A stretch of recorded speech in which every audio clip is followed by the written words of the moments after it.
Најголемата сила ја покажуваш тогаш кога ќе ја преземеш одговорноста за своите постапки. Здраво на сите! Јас сум Марија Талевска. Учам во основното општинско училиште Климент Охридски во Прилеп и сум 9-то одделение.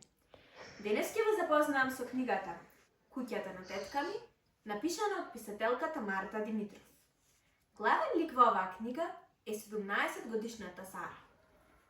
Нејзината тетка живее во една многу необична куќа. Но на прв поглед куќата изгледа сосем обична.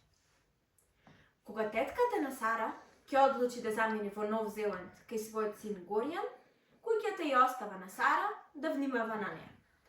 Доколку Сара навреме ги извршува своите зададени обврски, ветено е дека ќе стане сопштвеничка на куќата.